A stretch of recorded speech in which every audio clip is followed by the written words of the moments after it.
So I don't think I introduced myself the last panel that I moderated. So my name's Jenny Lambe. I am a professor in the communication department here at the University of Delaware, and I'm also an affiliated faculty member with the SNF Ithaca Initiative in the Biden School. So I would love it if the panelists would introduce themselves and give us a sense of why you are interested in local news as a topic for research. John, you're a visitor? I was a reporter in my first incarnation professionally, and later became an academic and then a media crank, criticizing the media, creating sort of a consumer reports for media. I think local media, local news impacts us probably the most directly of all sorts of news. And it's very important, although sometimes it seems kind of dull, school boards and city councils and things like that compared to what's happening at the national level. But I think the connection between news, local, state, and national is very important. And if it breaks down at the local level, often it breaks down completely. So I'm delighted to be here and happy to answer questions and be part of this conversation. Thank you. Hi, I'm Johanna Dunaway. I'm with Syracuse University's Institute for Democracy, Journalism, and Citizenship in Washington, D.C. And I've been studying local news for, I guess, longer than I care to admit. I always make the joke that I was studying local news before it was cool, because now lots of people seem to be interested in it. Although that might be true of this whole panel, right? Yeah, my interest in it started partly because we can understand a lot more about why media content and media messages look different across outlets and companies by studying them in their local settings, because that's where you can understand a lot of the influences. And also because I think the impact on daily lives, as John mentioned, is so much more immediate and relevant. And we know that local media also don't just provide news, they provide a lot of other public service information that helps connect communities and help communities realize the things that they have in common, the bonds they share, the events they share, and things like that. So it's just sort of uniquely important in a few different ways, but also provides kind of a laboratory type setting that we can compare and contrast to find out more about why media work the way that they do.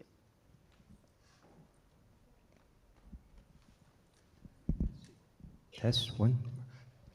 I'm Danilo Yanich, and I'm on the faculty of the Biden School and affiliated with SNF too. My first concerns were urban affairs and public policy. And I was looking at criminal justice policy particularly. And we did a piece of research where the governor of Delaware looked at it, and other folks, and we were looking at overcrowding in Delaware's prisons.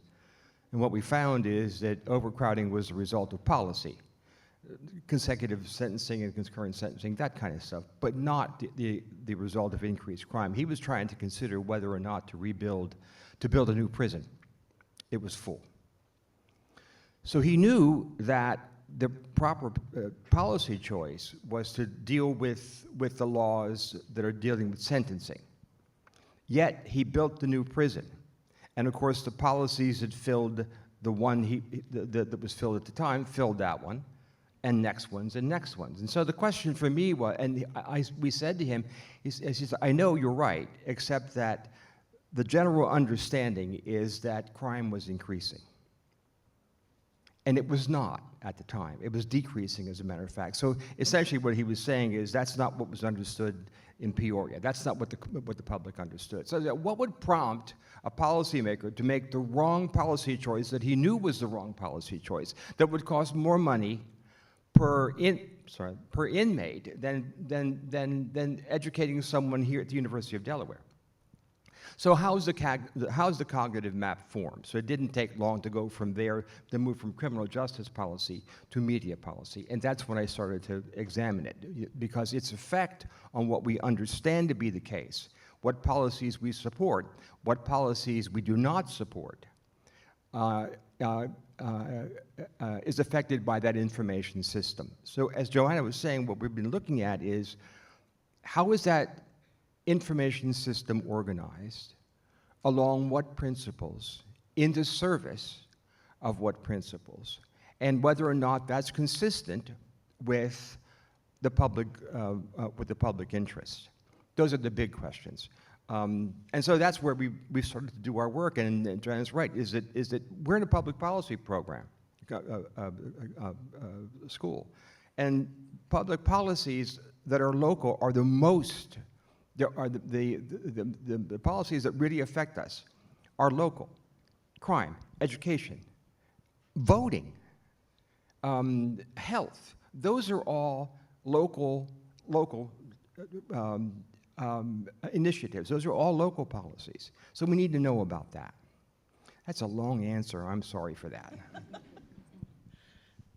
Johanna, if you don't mind getting us started talking about what has happened with local news and the sort of lessening of it, and a little bit of why, and then if these guys want to jump in when you're finished, that would be great.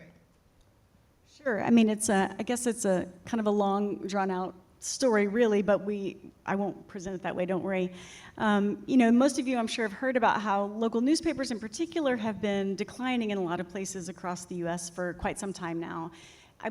I think most people kind of agree that it's sort of intensively, the economic pressures facing the traditional media really started to ratchet up in their kind of highest levels of intensity around 2008, and it's only gotten worse since.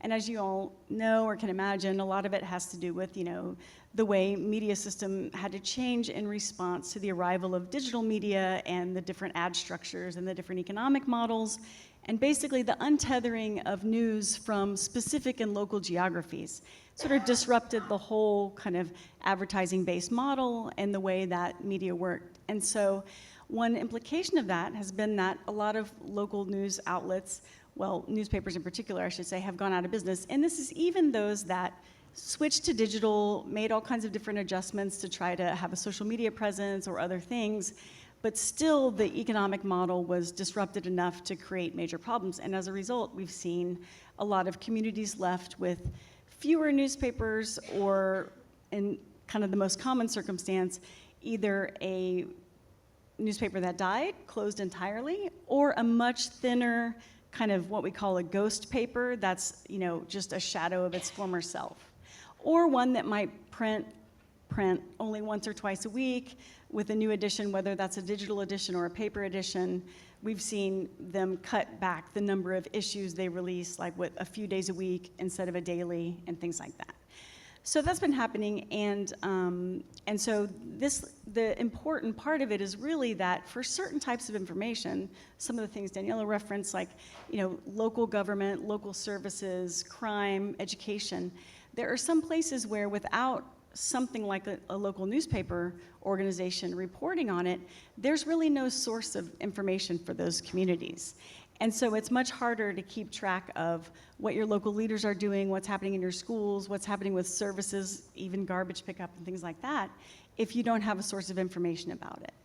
And so it's a real problem for kind of on-the-ground democracy and the way people can assess whether or not they're being well represented by their local leaders and the institutions serving their community. Did that answer the whole question? I think so, but if either of these guys want to chime in.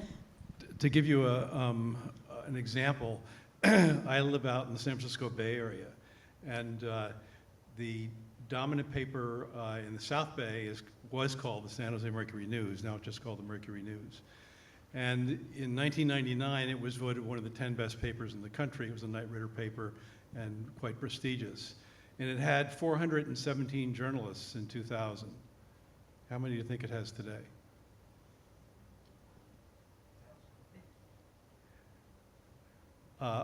It's in the 20s.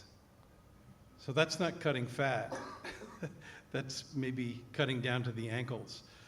So they really, most of what they produce these days is what some people call churnalism, which is basically press releases that are reprocessed with a byline on it.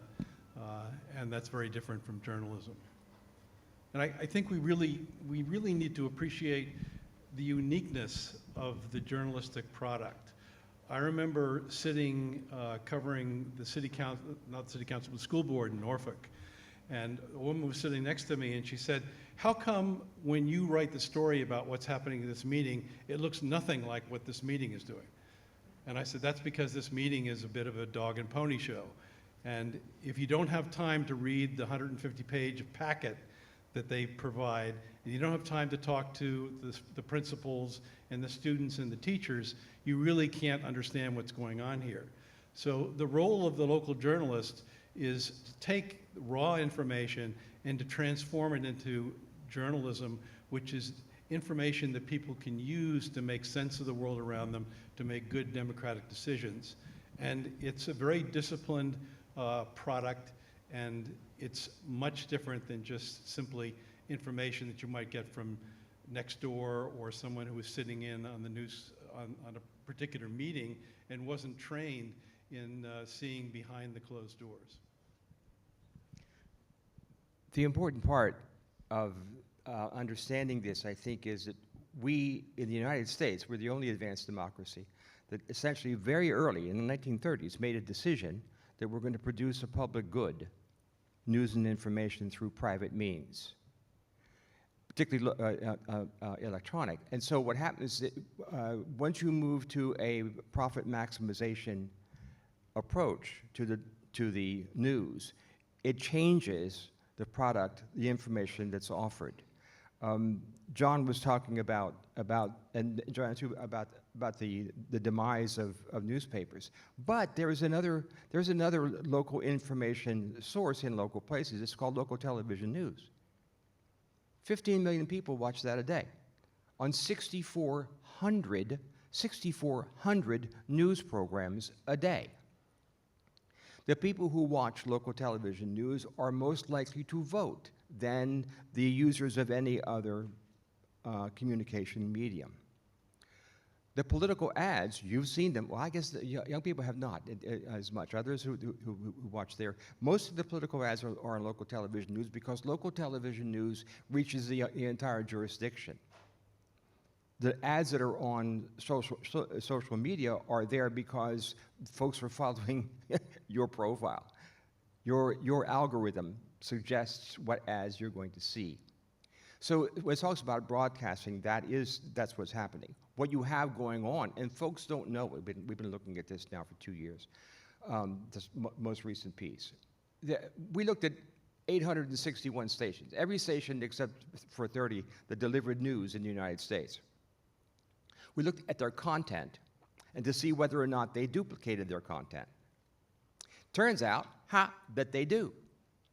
And that as those stations are consolidated. Can you explain the ownership stuff and the consolidation before you finish this? Because I think that's a key piece of information to know before they can understand the duplication. I don't know. I was just making it up as I was. Yeah, what you have is the local television stations in the United States are owned by station groups that own or control a whole bunch of stations. For example, out of those 861, only 5 station groups controlled over half of them.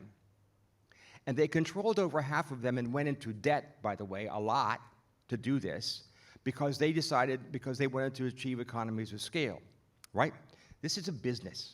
This is a business. John just told you, 417.20.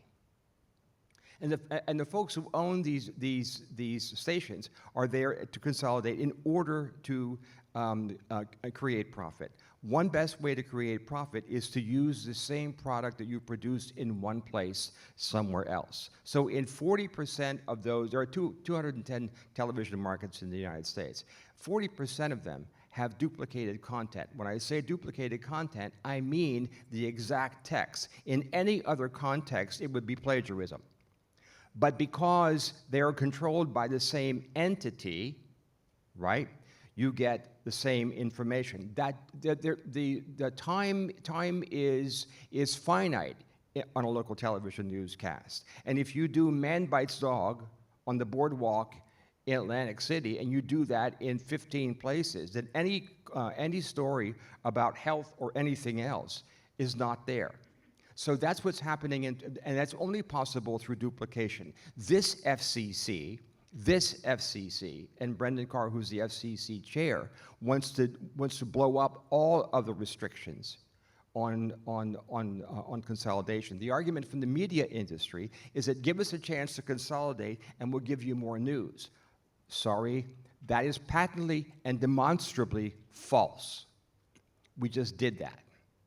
When they said to me, well, we were only looking at 10 or 15 markets before. Well, now we looked at all of them.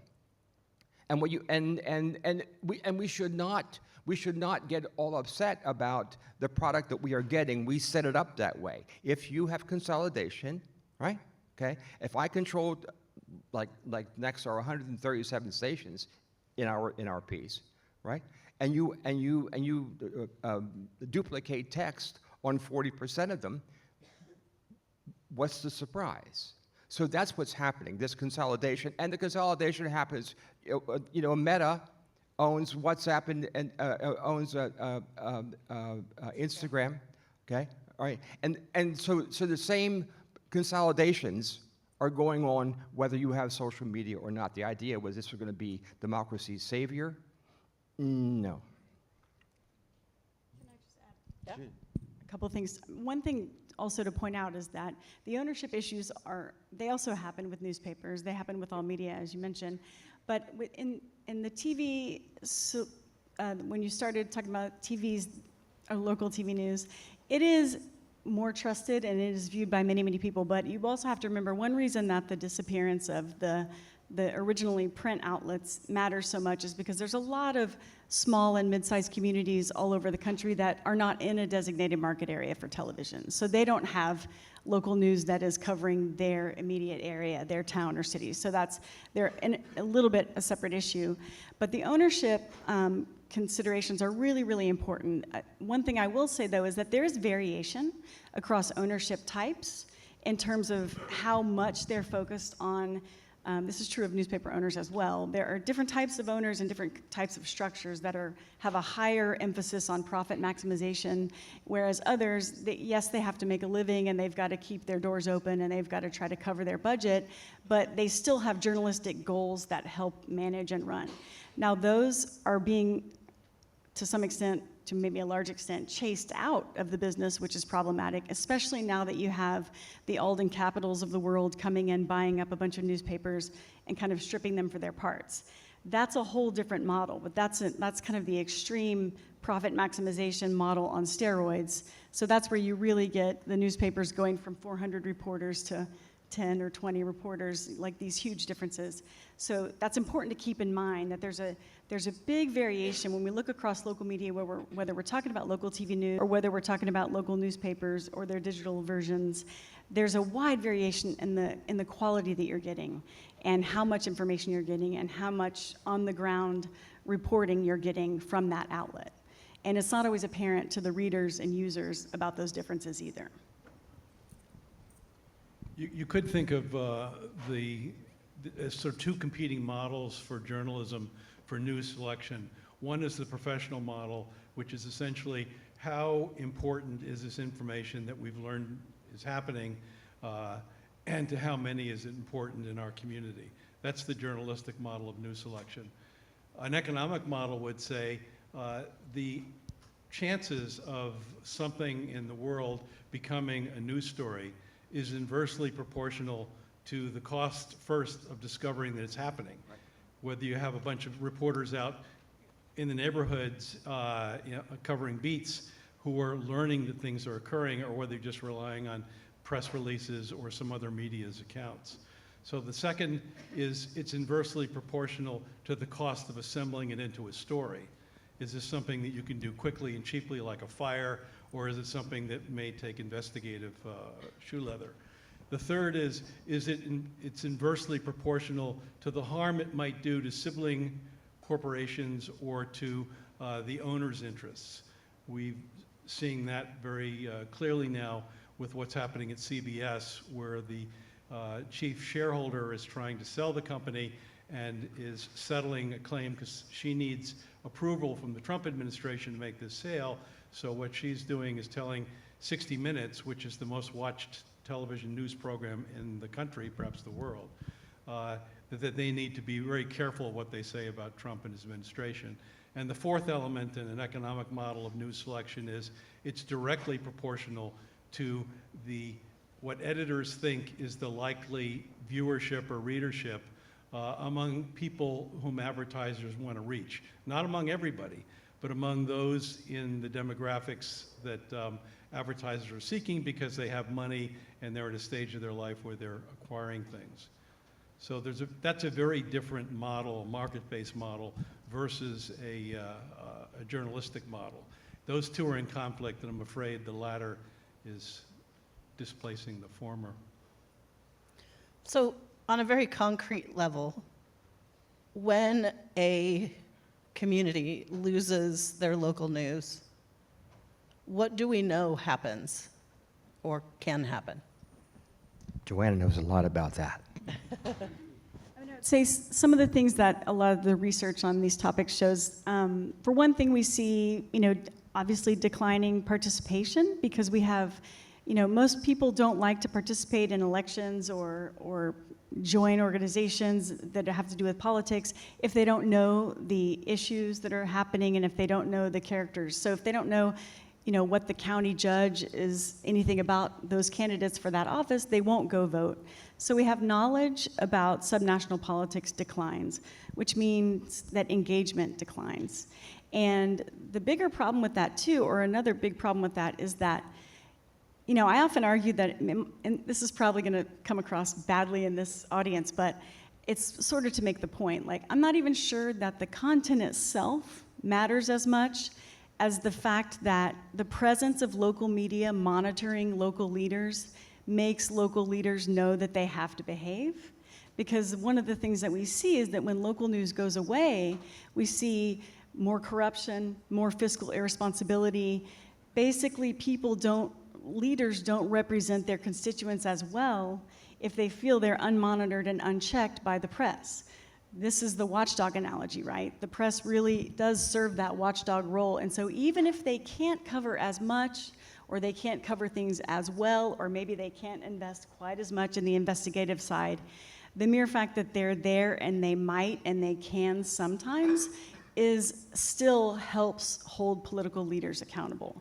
So it's really important in those ways. And then another thing I'll say is that, other work shows that people tend to vote in more polarized ways when there's no local media. Because when media aren't around at the ground level to sort of remind people of those daily, immediate, relevant issues to their lives, traffic, bread and butter issues, kitchen table stuff, education, other services, the community events that are going on, they're focusing instead on national media topics, which typically focus on the perennial battle between the two major parties and all the conflicts therein, right?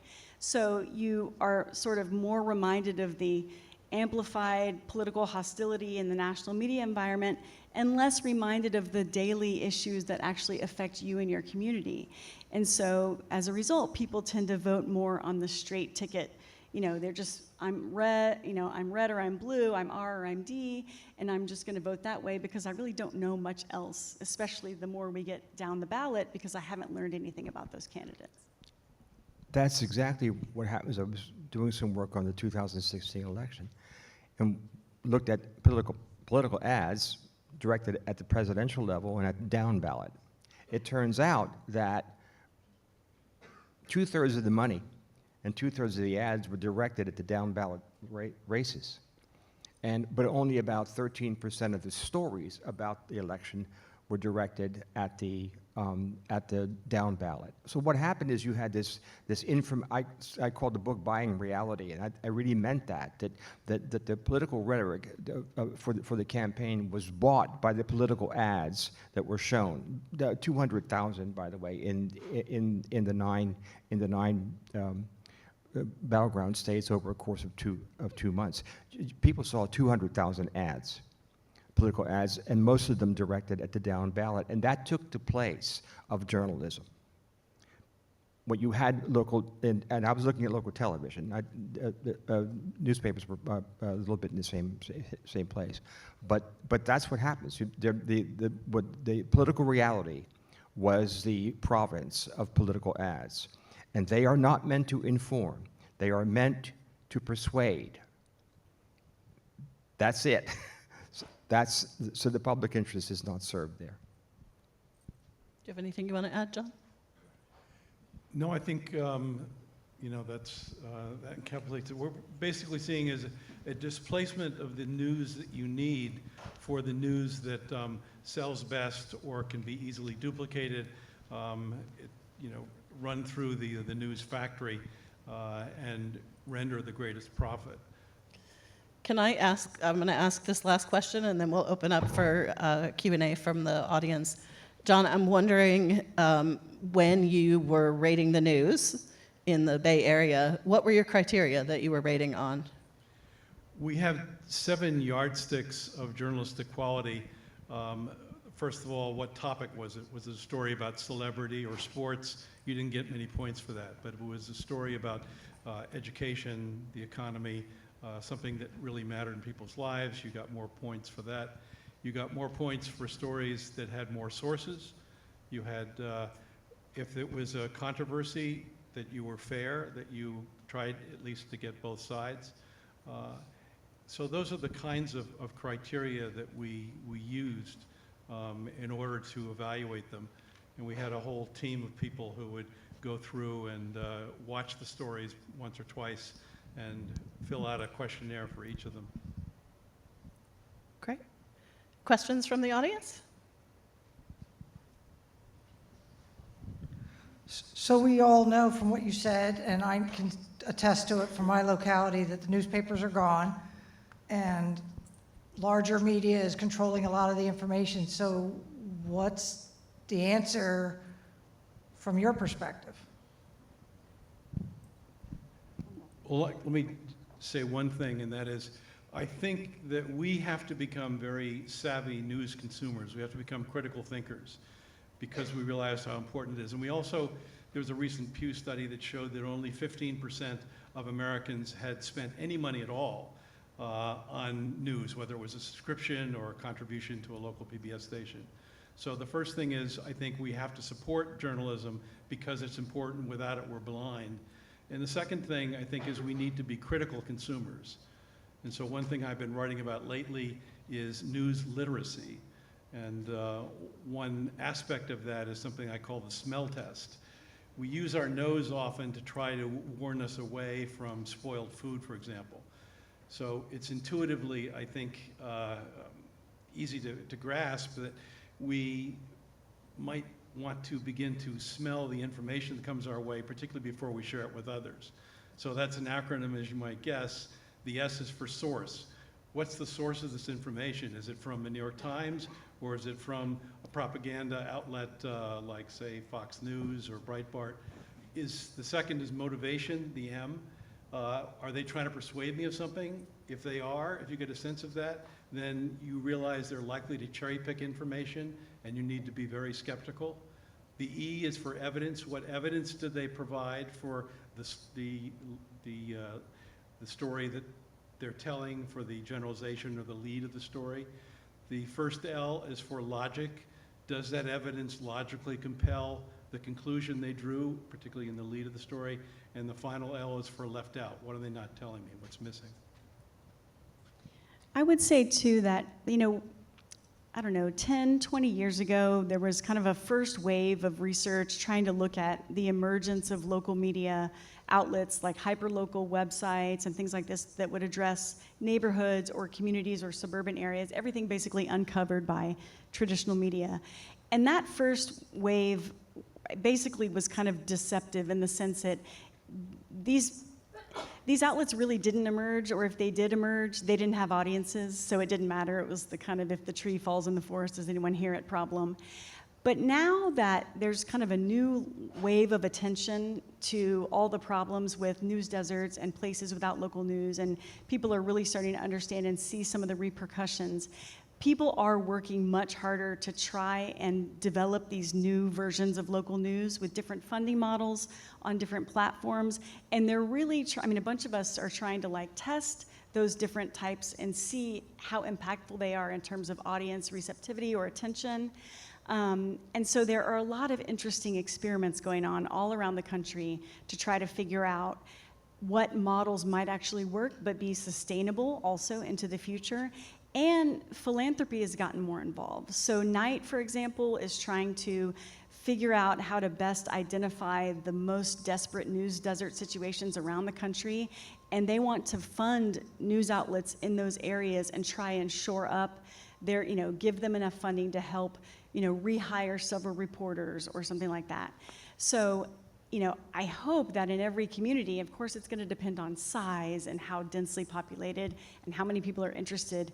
But even there are models where people will, I always forget the name, I always get it wrong, I always try to say chroniclers, but it's like where people go to city council meetings and basically record everything verbatim and put it on a website so that at least people in the town know what's happening at the city council meeting. And they aren't formally trained reporters, but they are just basically repeating verbatim back what, almost providing the minutes.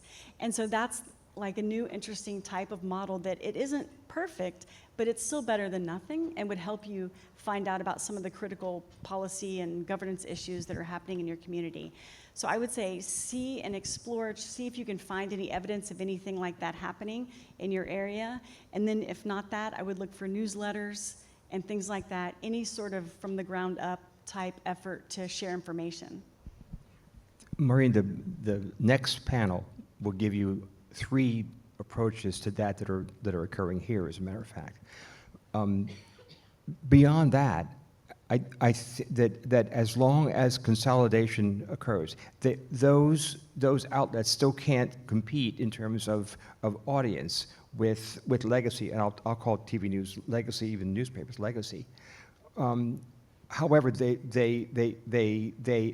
are operating in much I think more dynamic ways, but at the legacy side, what you're having now in the Trump administration, this FCC wants to consolidate even further, and so I don't see, with that going on, I don't see any change in terms of local television news coming up soon, except that one that would be dramatic. And we know from the evidence that consolidation leads to duplication. It's not, and it should not be surprising. What you want to do is achieve economies of scale. And so I worry about at least the local television space. Folks say, well, no one watches. Oh, yeah, they do. Can we get another quick question? There's one over here.